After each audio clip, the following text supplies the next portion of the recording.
दोस्तों, आज दुनिया में एक ऐसी तकनीक की चर्चा हो रही जिसने युद्ध के तरीकों को पूरी तरह बदल दिया। इजराइल ने एक ऐसा हथियार तैनात किया है जो बिना किसी मिसाइल के सिर्फ एक अध्यक्ष किरण से दुश्मन के रॉकेट को, ड्रोन को हवा में ही नष्ट कर देता है। और सबसे चौंकाने वाली बात, इसकी एक फायरिंग की लागत 250 रुपए बताई जा रही। तो आखिर क्या है ये सिस्टम, कैसे काम करता है और क्या ये सच में गेम चेंजर है? आइए पूरी खबर विस्तार में समझते हैं। मुझे अंडे वाला बर्गर।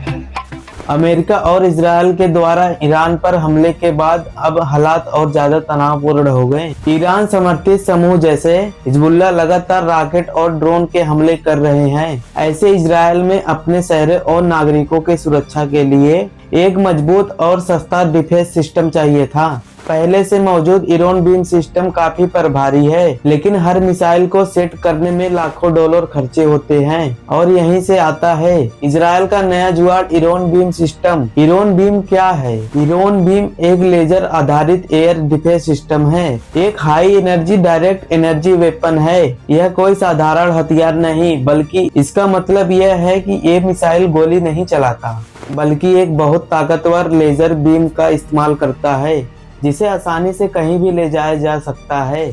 आसमान की तरफ टारगेट करता है और जैसे ही रॉकेट ड्रोन आता है यह तुरंत उस पर लेजर फोकस कर देता है। कैसे काम करता है? अब सबसे बड़ा सवाल, आखिर ये लेजर दुश्मन को कैसे खत्म करता है? आयरन बीम करीब 100 किलोवाट का सॉलिड स्टेट लेजर इस्तेमाल करता है। जब यह किसी टारगेट पर फोकस करता है तो कुछ ही सेकंड में उसकी सतह को गर्म कर देता है।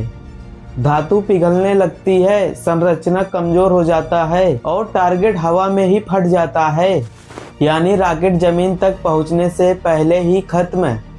और सबसे खास बात, इसमें कोई विस्फोट नहीं होता। अब बात करते हैं इसकी सबसे बड़ी और कम लागत की ताकत।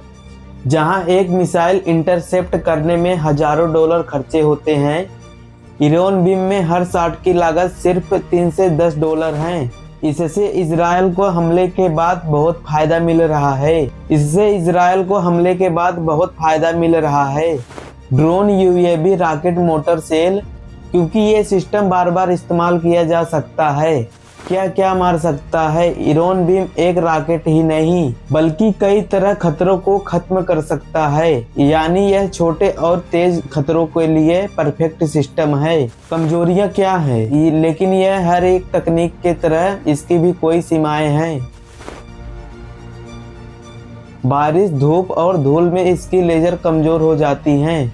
टारगेट पर लगातार नजर रखना जरूरी है। ज्यादा इस्तेमाल के बाद कूलिंग की जरूरत होती है। इसकी रेंज मिसाइल सिस्टम से कम है, यानी यह हर परिस्थिति में परफेक्ट नहीं है। फिर भी मौजूद हालात में आयरन बीम एक गेम चेंजर साबित हो रहा है। यह सस्ता है और तेज है। भविष्य के युद्ध के लिए एक नया चेहरा दिख रहा है। आने वाले समय में युद्ध मिसाइलें से नहीं बल्कि लेजर किरणों से लड़े जाएंगे। अगर आपको जानकारी पसंद आई है तो वीडियो को लाइक करो और चैनल को सब्सक्राइब करो और कमेंट में जरूर बताएं, क्या आपको लगता है लेजर हथियार भविष्य है? जय हिंद।